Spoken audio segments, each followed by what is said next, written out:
인생은 선택의 연속이라고 하죠. 인생이라는 것이 뭔가를 끊임없이 선택해야 하는 순간들이기 때문에 그렇습니다. 프랑스의 철학자인 장폴 사르트르는 인생은 B와 D 사이의 C이다라고 했습니다. 이게 무슨 말인가 싶은데요. 이 B는 birth이고 D는 death입니다. 그리고 C는 choice입니다. 그래서 태어나서 죽을 때까지 우리는 계속해서 뭔가를 초이스하는 것, 그것이 바로 인생이라는 것이죠. 이만큼 우리 인생의 선택이라는 것은 참 중요합니다. 결혼한 지 얼마 안 된 남편이요, 아내에게 이런 텍스트를 보냈어요. 내가 당신을 사랑한 게 내가 했던 것 중에 두 번째로 잘한 선택이야 라고 했습니다. 그랬더니 이제 아내에게 답장이 왔어요. 뭐라고 왔냐면, 아니 왜 두 번째야? 그러면 첫 번째 잘한 선택은 뭔데? 라고 했습니다. 그러니까 이 남편이 뭐라 그랬을까요? 당신을 만난 게 내가 제일 잘한 첫 번째 선택이야 라고 했습니다. 우리 다 그렇게 동의하잖아요. 그렇죠? 할렐루야. 그런데 옆에서 그것을 가만히 지켜보던 20년 차, 결혼 20년 차가 된 남편이요, 나도 한번 아내한테 보내봐야지 라고 해서 똑같은 텍스트를 보냈어요. 여보, 당신을 만난 게, 당신을 사랑한 게 내 인생에서 두 번째로 제일 잘한 거야. 아내에게 바로 답장이 왔습니다. 뭐라고 왔을까요? 어서 또 주워들었어. 나는 관심 없어. 이런 거 라고 했다라는 겁니다. 첫 번째 말할 기회도 안 주는 거죠. 그렇죠? 성도님들에게도 정말 중요했던 인생의 선택들이 있으셨을 겁니다. 짧게 생각해 보면 어제 하루 동안에도 우리는 참 많은 선택의 순간들이 있었겠죠. 그렇다면 그 선택의 순간에 어떤 기준을 가지고 선택을 하셨습니까? 우리의 선택을 보면 그 안에 무엇이 소중한지, 무엇이 내 삶에 가치가 있는지, 그리고 지금 내가 무엇을 믿고 있는지가 고스란히 담겨져 있게 됩니다. 이것을 가치 기준이라고 하는데요. 이 가치 기준이라는 것의 사전적인 정의가 이렇습니다. 제가 한번 읽어드릴게요. 개인이 어떤 행동을 하거나 결정을 내릴 때 무엇이 옳고 그른지, 무엇이 중요하고 덜 중요한지를 판단하는 내면의 원칙과 신념 체계.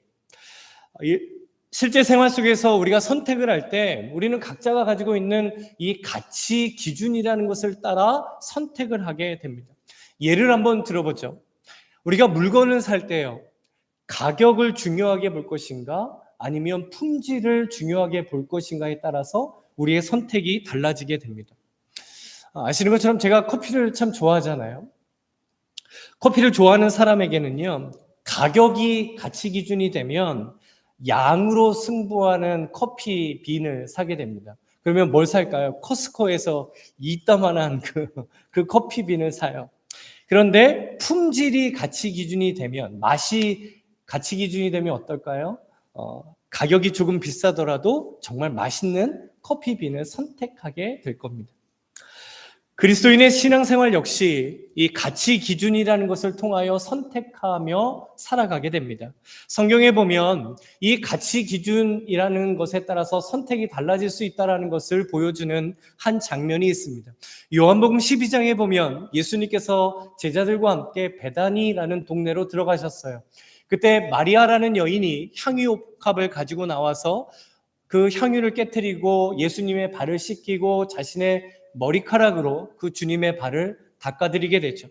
그때 그 모습을 지켜보던 다른 제자들의 반응은 아무도 나타나지 않는데 유일하게 가룟 유다의 반응이 이렇게 나타납니다. 요한복음 12장 5절에 보면 이 향유를 어찌하여 300데나리온에 팔아 가난한 자들에게 주지 아니하였느냐 하니, 이 말만 놓고 보면 가룟 유다가 가난한 자들을 굉장히 위하는 마음인 것 같고 올바른 권면처럼 들리죠. 하지만 가룟 유다는 정말 그 가난한 사람들을 긍휼히 여기는 마음 때문에 이런 말을 한 것이 아니었습니다. 12장 6절에 보면 이렇게 말함은 가난한 자들을 생각함이 아니요 그는 도둑이라 돈꾀를 맞고 거기 넣는 것을 훔쳐 가미러라. 가룟 유다가 가치를 두고 있었던 것은 예수님도 아니었고 가난한 자들을 돕고자 하는 마음도 아니었고 그의 가치는 돈이었던 것이죠. 수단과 방법이 어떻든 자신이 돈만 많이 가질 수 있다라면 이것이 바로 가룟 유다의 가치 기준이었습니다. 하지만 예수님의 가치 기준은 이 가룟 유다와 전혀 다른 것이었죠. 요한복음 12장 7절에 보면 예수께서 이르시되 그를 가만두어 나의 장래할 날을 위하여 그것을 간직하게 하라. 예수님의 십자가의 죽음을 위하여 사용되어질 선한 것으로 예수님은 그 여인의 그 모든 것을 가치 있게 보셨던 겁니다. 이렇게 우리는 내가 가진 가치 기준에 따라서 선택을 하게 되고 그 선택을 통하여 우리의 신앙생활이 결정이 되어지죠. 결국 성도에게 어떤 가치 기준을 가지고 있느냐, 이것은 우리의 신앙생활을 결정할 만큼 너무나 중요한 문제가 됩니다. 그리고 이 가치 기준이 너무나 중요한 곳이 바로 교회입니다. 교회가 어떤 가치 기준을 따라서 선택을 하느냐, 이것이 어떤 교회로 세워질지 우리 교회의 모습을 결정하는 중요한 문제가 되는 것이죠. 그렇다면 교회가 가진 가치 기준이란 과연 무엇일까요? 하나님께서는 이 교회의 가치 기준을 이 땅에 처음 세우셨던 예루살렘 초대교회 그 신앙 공동체를 통하여 우리에게 말씀해 주십니다. 첫 번째 교회의 가치 기준은 바로 예수 그리스도입니다. 42절에 보면 당시 처음 이 땅에 세워진 초대교회의 모습에 대해서 이렇게 말씀해 주시죠. 그들이 사도의 가르침을 받아 서로 교제하고 떡을 떼며 오로지 기도하기를 힘쓰니라. 이 말씀이 신약시대에 세워진 교회에 대한 최초의 기록입니다. 그리고 교회가 가진 가치 기준을 말씀해 주실 때 가장 먼저 나온 것이 바로 그들이 사도의 가르침을 받았다라는 것이죠. 여기서 사도는 예수님의 제자들을 가리킵니다. 그들에게 가르침을 받았다라는 것이죠. 이제 여기서 우리가 중요하게 주목해야 하는 것은 바로 당시 제자들은 그들에게 무엇을 가르쳤는가라는 문제입니다. 그들이 성경 공부를 가르쳤을까요? 그리스도인의 생활에 대해서 가르쳤겠습니까? 예루살렘에 세워진 초대교회의 시작은 베드로와 제자들이 복음을 전하는 장면과 연결되어져 있습니다. 사도행전 2장 14절부터 36절까지에 보면 베드로가 광장에서 복음을 전하는 장면이 나옵니다. 그리고 그 복음을 듣고 사람들이 마음에 너무 깊은 찔림이 생겼어요. 그래서 베드로와 제자들에게 와서 형제여 우리가 어떻게 해야 합니까? 라고 했죠. 그러자 베드로는 너희가 각각 회개하여 예수 그리스도의 이름으로 세례를 받고 죄사함을 받으라 라고 합니다. 그리고 그 복음의 말씀을 듣고 3,000명이 회개하고 예수님을 믿게 되는 역사가 일어나죠. 그리고 그 3,000명을 통하여서 그곳에 초대교회가 세워지게 되었습니다. 그렇다면 예루살렘 교회가 세워지게 했던 그 복음의 내용은 과연 무엇이었을까요? 첫 번째는 예수님께서 유일한 구원자가 되신다라는 복음이었습니다. 사도행전 2장 21절을 보시면 누구든지 주의 이름을 부르는 자는 구원을 받으리라 하였느니라. 너희들이 유대인이라고 구원을 받을 수 있는 것이 아니라 예수님을 구원자로 믿고 그 이름을 부르는 자들이 구원을 받을 것이다. 이것이 바로 제자들이 전한 복음이었습니다. 그리고 두 번째는 예수님께서 죽음을 이기시고 부활하셨다라는 복음이었죠. 사도행전 2장 32절에 보면 이 예수를 하나님이 살리신지라 우리가 다 이 일의 증인이로다. 주님의 제자들은요, 자신들이 직접 목격한 부활하신 예수 그리스도를 전했고 그 예수님의 증인이 되었습니다. 그렇다면 이 제자들이 교회에서 성도들에게 증거하면서 가장 먼저 가르쳤던 것은 과연 무엇이었겠습니까? 바로 구원자 되신 부활하신 예수 그리스도였습니다. 교회는 그래서 오직 예수 그리스도라는 가치 기준을 가진 공동체로 하나님께서 이 땅에 세우셨던 것이죠. 42절의 초대교회의 모습을 보여주는 순서에도 중요한 의미가 있습니다. 당시 교회에서는 서로 교제하고 떡을 함께 떼고 성도들 간에 친교하는 아름다운 모습이 있었습니다.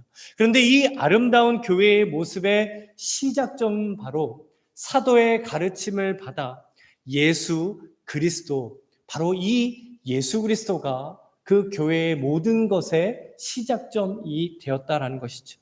이 의미는 바로 그들이 예수님 안에서 서로 교제했다라는 거예요. 예수님 안에서 서로 떡을 떼었다라는 것입니다. 이렇게 교회의 가치 기준은 예수님이시기 때문에 교회 안에서 무엇을 하든지 예수 그리스도를 위한 선택을 하고 예수 그리스도를 위한 결정을 하는 공동체가 바로 교회였던 것이죠. 이 바울의 공동체 사상이라는 책에 보면 이 초대교회가 세워질 당시에 일반적으로 존재했던 공동체와 그리스도인들의 공동체가 어떻게 다른지를 이렇게 설명을 합니다. 1세기 중엽에 이 헬라 로마 시대에는 두 가지의 중요한 공동체가 있었어요. 이 폴리테이아라는 이 국가의 공적인 생활을 위한 공동체가 있었고, 오이코노미아라는 가정을 중심으로 한 공동체가 있었습니다.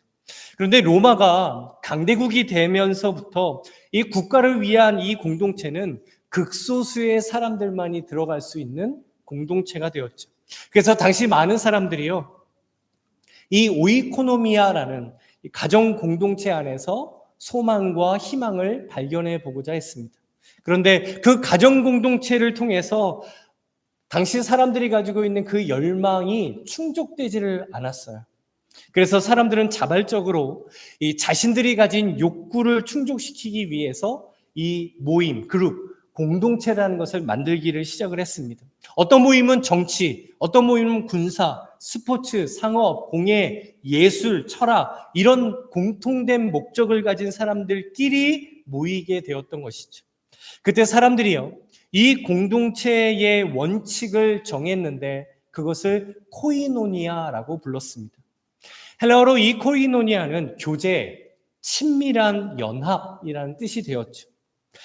이런 시기에 이 그리스도인들의 공동체, 즉 교회가 생겨나게 됐습니다.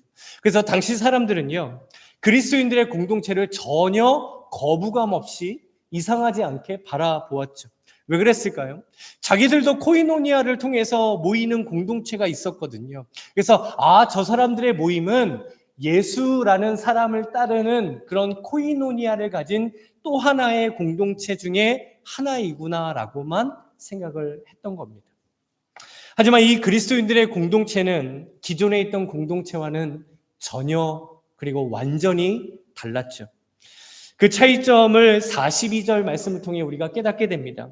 그들이 사도의 가르침을 받아 서로 교제하고 떡을 떼며 오로지 기도하기를 힘씁니다. 여기서 이 교제하고라는 원어적인 단어가 바로 코이노니아입니다. 당시 많은 공동체의 목적은요, 이 공동체가 내 열망을 충족시켜 줄 것인가, 이 공동체가 내 필요를 채워주고, 이 공동체 안에 모이는 사람들은 나와 수준이 좀 맞는 사람들, 나와 목적이 좀 맞는 사람들, 그런 사람들이 모이는 모임, 그것을 공동체의 목적으로 두었죠. 하지만 그리스도인 공동체에서 누리는 코이노니아는 그런 자신의 열망과 목적 때문에 나누는 코이노니아가 아니었던 거죠. 예수님 안에서 누리는 코이노니아였고 예수님을 통해서 누리게 됐던 코이노니아였습니다.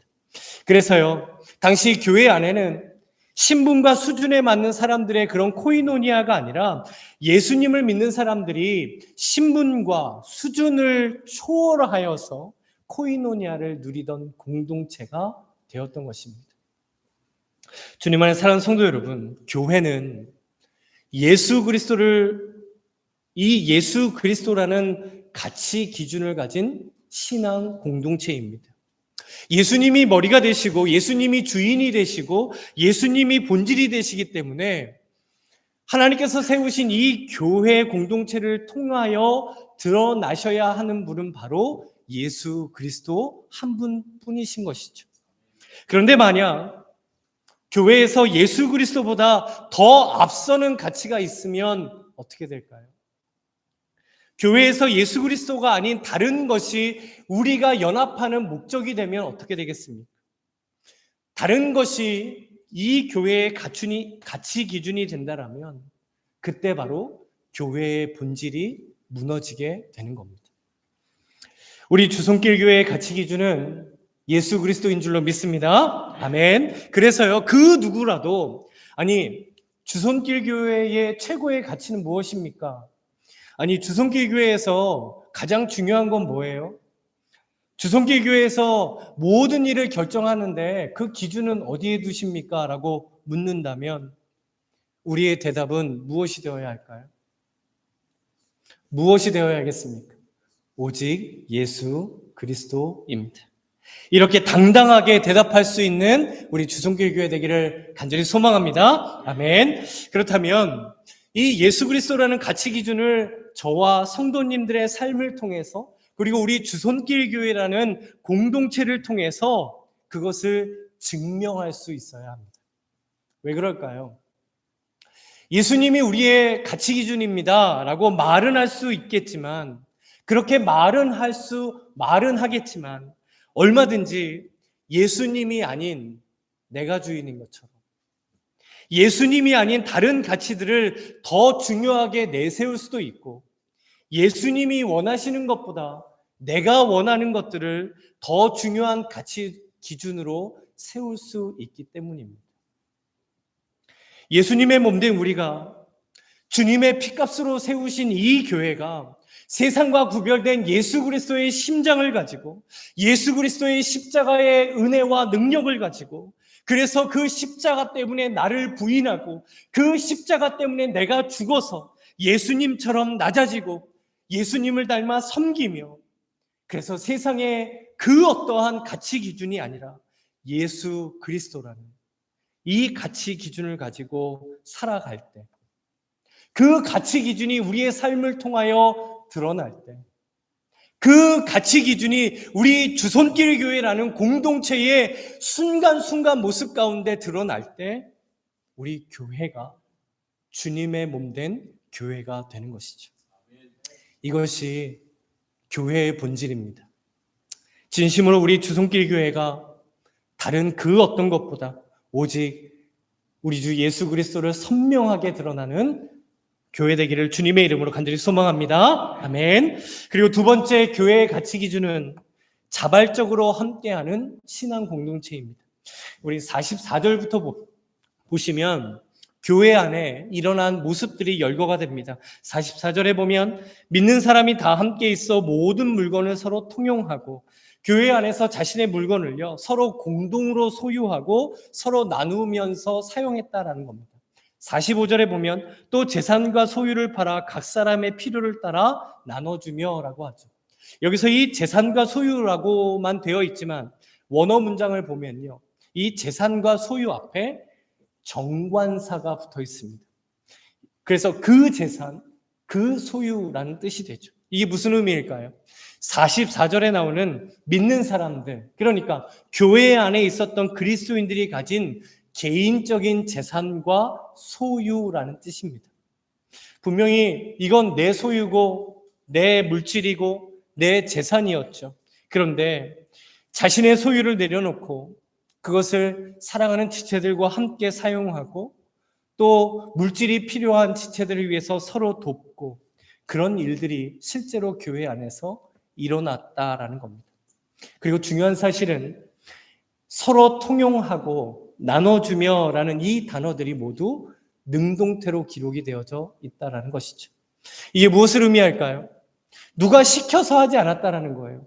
억지로 하지 않았다라는 거죠. 마지못해서, 아니면 다른 사람들의 시선 때문에 내가 이 정도는 좀 해야지라고 해서 한 것이 아니라 예수 그리스도 때문에 자발적으로 그 일들을 했다라는 것입니다. 그러면 교회 안에 어떻게 이런 일들이 일어날 수 있었을까요? 사도행전 2장에서 예수 그리스도의 복음을 전했던 베드로는 그 이유를 이렇게 전합니다. 베드로전서 1장 21절과 22절 말씀인데요, 우리 함께 읽어보도록 하겠습니다. 함께 읽죠. 너희는 그를 죽은 자 가운데서 살리시고 영광을 주신 하나님을 그리스도로 말미암아 믿는 자니 너희 믿음과 소망이 하나님께 있게 하셨느니라. 너희가 진리를 순종함으로 너희 영혼을 깨끗하게 하여 거짓이 없이 형제를 사랑하기에 이르렀으니 마음으로 뜨겁게 서로 사랑하라. 아멘. 예수님 안에서 마음으로 뜨겁게 사랑하는 것, 그 사랑 때문에 초대교회 안에 이런 일들이 일어날 수 있었던 겁니다. 마음이 뜨거울 때요, 우리는 다른 성도들을 향한 이런 자발적인 섬김이 우리 공동체 안에 일어나게 되는 것이죠. 주님 안에 사랑하는 성도 여러분, 교회를 향해, 성도들을 향해 마음으로 뜨겁게 서로 사랑하는 우리 주성길 교회 되기를 간절히 소망합니다. 아멘. 그렇다면 우리 마음이 어떻게 뜨거워질 수 있겠습니까? 여기 힐러 좀 틀면 마음이 좀 뜨거워질까요? 어떨까요? 언제 우리 마음이 뜨거워지겠습니까? 예수님의 은혜가 내 안에 충만할 때 마음이 뜨거워집니다. 내가 더 예수님을 조금이라도 사랑하고 내가 더 성령님으로 충만한 은혜를 누릴 때 우리 마음이 뜨거워지게 되는 것이죠. 교회에 대해 설명하는 이런 글을 본 적이 있어요. 모닥불이 있는데요. 이 모닥불이요, 꺼질랑 말랑 겨우겨우 타고 있습니다. 그런데 그 모닥불에 젖은 장작이 딱 떨어집니다. 그러면 어떻게 될까요? 그 젖은 장작 때문에 겨우겨우 타고 있던 그 모닥불도 꺼져버리게 됩니다. 그런데 아주 활활 타고 있는 모닥불에 젖은 장작이 딱 떨어지게 되면 어떻게 될까요? 그 불길 때문에 젖었던 그 장작의 수분도 모두 날아가게 되고 그 다음부터는 함께 뜨겁게 더 활활 타오르게 됩니다. 이것이 교회의 어떤 모습을 보여주는 이야기가 되겠습니까? 우리도 예수 그리스도의 은혜와 사랑으로 활활 타오르고 있을 때 어떤 상황, 어떤 대상, 어떤 문제가 오더라도 우리는 예수 그리스도를 통하여 활활 타오르는 그런 교회가 될 수 있다는 것입니다. 우리 주성길 교회가 이렇게 예수님의 은혜로 뜨겁게 타오르는 교회 되기를 원합니다. 주님을 향한 사랑으로 우리 정말 마음으로 뜨겁게 사랑하는 그런 교회 되기를 간절히 원합니다. 이렇게 자발적으로 마음으로 뜨겁게 사랑하는 교회의 모습은 어떤 모습일까요? 46절에 그 교회의 모습을 이렇게 말씀해 주세요. 날마다 마음을 같이하여 성전에 모이기를 힘쓰고 집에서 떡을 떼며 기쁨과 순전한 마음으로 음식을 먹고, 날마다 마음을 같이 했다라고 합니다.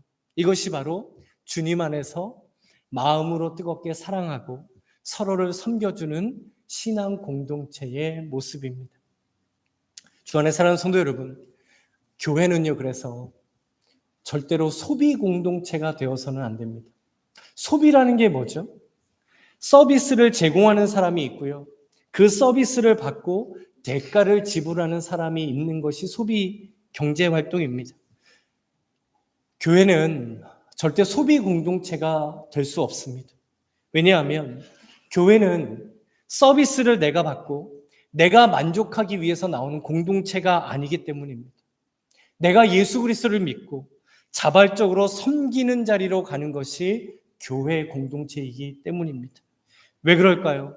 그것이 곧 예수님을 닮아가는 삶이고, 그것이 곧 십자가를 경험하는 성도의 삶이고, 그것이 곧 교회를 교회되게 하는 모습이기 때문입니다.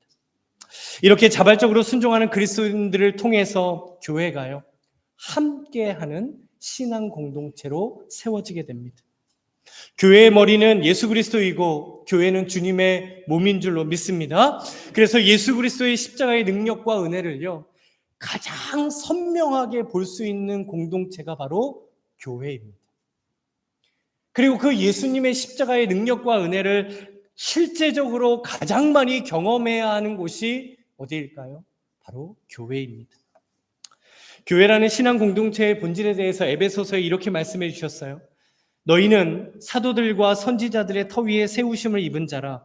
그리스도 예수께서 친히 모퉁이 돌이 되셨느니라. 그의 안에서 건물마다 서로 연결하여 주 안에서 성전이 되어가고. 우리 22절을 함께 읽죠. 너희도 성령 안에서 하나님이 거하실 처소가 되기 위하여 그리스도 예수 안에서 함께 지어져 가느니라. 아멘. 예수님께서 우리의 모퉁이 돌이 되셨다고 합니다. 한 벽과 한 벽이 혼자서는 설 수 없는데 이 모퉁이 돌을 통해서 두 벽이 서로 만나게 되죠. 그러면 서로 지탱할 수 있게 됩니다. 그때 바로 함께 세워지게 되는 것이죠. 교회 안에서 한 사람 한 사람이 예수 그리스도라는 모퉁이 돌을 통하여 서로 연결되어지는 것, 그것이 바로 교회입니다. 그래서 그리스도 예수 안에서 함께 지어져 가는 공동체가 곧 교회라고 말씀해 주신 것이죠. 나만 잘 쓰면 되겠지, 몇 사람만 잘 쓰면 되겠지, 이거는 교회의 본질이 아니라는 것이죠. 교회에게 중요한 것은 함께라는 공동체성을 가지는 것입니다. 예수님의 십자가의 복음은요, 나는 죽고 나는 부인되어져서 예수 그리스도가 내 안에 사시는 것, 이것이 바로 십자가의 복음입니다. 그래서 십자가를 통해 나를 부인하는 그 은혜의 사건이 우리 교회를 참된 신앙 공동체로 설 수 있게 하는 것이죠. 그런데 만약 이 십자가의 복음을 통해 내가 부인되지 않으면 어떻게 될까요? 이 십자가를 통해 여전히 내가 죽지 않는다면 어떻게 되겠습니까? 함께보다는 내가 더 중요하게 되죠. 공동체를 위하기보다는 여전히 내가 더 중요합니다. 심지어 예수님보다도 내가 더 중요하게 되는 것이죠.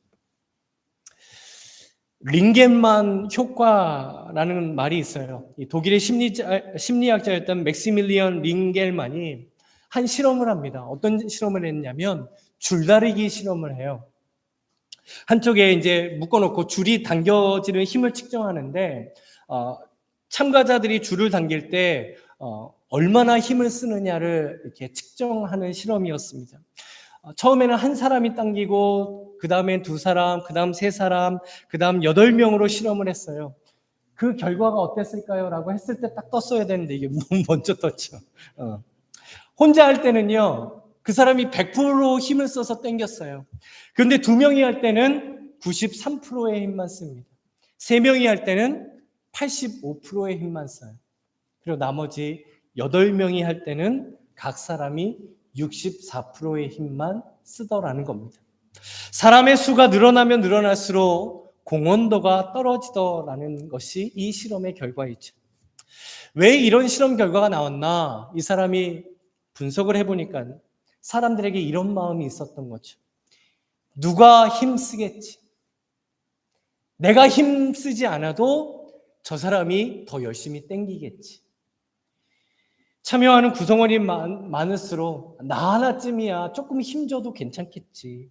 내가 하지 않아도 누군가는 땡기겠지, 하겠지 라는 생각을 가지고 있었다라는 겁니다. 그런데 반대적으로 줄다리기에 임하는 사람들에게 이 공동체 의식을 가지게 했을 때 각 개인이 가지고 있는 힘보다 100% 이상의 시너지 효과가 나타나게 되었다라고 합니다. 한 사람, 두 사람이 땡기는데요, 두 사람의 힘보다 더 많은 힘이 생기더라는 거예요. 세 사람이 땡기는데 더 큰 힘이 생기더라는 거예요. 8명이 땡기니까 자신들이 가지고 힘보다 더 큰 100% 이상의 힘을 더 만들어낼 수 있게 되더라는 것입니다. 교회는 이 링겔만 효과와 같은 현상이 나타나면 안 되는 공동체라고 생각합니다. 오히려 예수 그리스도라는 모퉁이 돌을 통해서 서로가 서로 연결되고, 그래서 함께 믿음으로 서로를 굳건히 서게 만들어주고, 함께 주님의 위로를 통해 힘을 얻게 하는 공동체가 바로 교회입니다. 이렇게 예수 그리스도라는 가치 기준을 가지고 함께라는 신앙 공동체가 될 때 하나님께서 우리 교회를 이렇게 세워주세요. 47절 말씀인데요, 하나님을 찬미하며 또 백성에게 칭송을 받으니 주께서 구원받는 사람을 날마다 더하게 하시니라. 아멘. 하나님을 찬미하는 교회, 하나님께 찬송과 영광이 넘치는 교회가 되게 하십니다. 그리고 예수님께서 구원받는 사람을 날마다 더하시는 교회로 세워주시겠다라고 약속해 주시죠. 우리 주성길 교회가 이런 교회 될 줄로 믿습니다. 아멘. 오늘은 창립 17주년 감사 주일입니다. 어떤 마음으로 예배를 드리고 계십니까?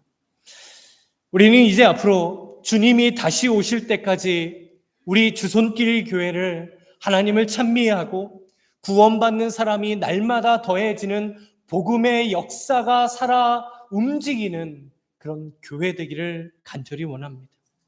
그런데 지금 우리가 사는 이 시대는요, 세상이 교회를 걱정하는 시대가 되었어요. 세상에서 오히려 교회가 문제라고 얘기를 하는 시대가 되었습니다. 교회의 위기라고 말을 해요. 신앙의 위기라고 말을 합니다. 어쩌면 현실은 그럴 수 있습니다. 어쩌면 여러 가지 세상적인 지표들은 그렇다라고 우리에게 보여줍니다. 그러나 교회는 주님의 몸된 교회이고 이 교회의 주인은 예수 그리스도인 줄로 믿습니다. 이 교회의 가치 기준은요, 다른 세상적인 상황, 세상적인 현실, 세상의 판단에 따라서 이 교회가 움직이는 것이 아닙니다. 이 교회는 오직 예수 그리스도를 따라서 나아가는 공동체입니다. 그래서 하나님께서는 이 교회를 통해 성도들이 한 몸처럼 복음을 붙들고 복음을 위하여 나가서 복음의 가치를 더욱더 이 세상에서 밝히 비칠 수 있는, 예수님을 가치 기준으로 삼고 예수 그리스도를 통하여 함께 한 공동체가 되게 하신 그 교회가 이 어두운 세상에 빛과 소금으로 더욱더 굳건히 서게 하실 줄로 믿습니다. 이것이 하나님께서 세우신 교회에 대한 계획이에요. 시간이 가면 갈수록 교회의 위기라고 말을 할 겁니다. 복음의 위기라고 말할 거예요. 그러나 하나님의 말씀이 진리라는 것이 더욱더 선명하게 드러나는 시대가 될 것입니다.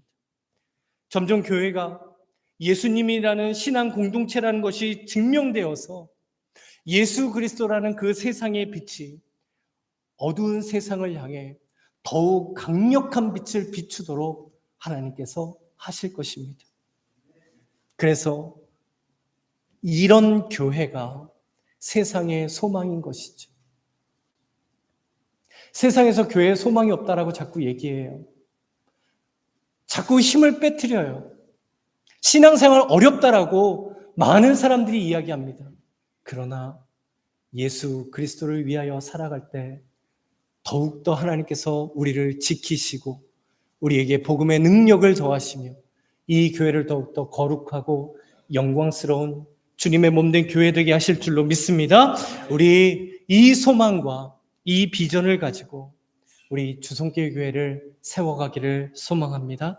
그런 주손길 교회 되게 하실 줄 주님의 이름으로 간절히 축원합니다.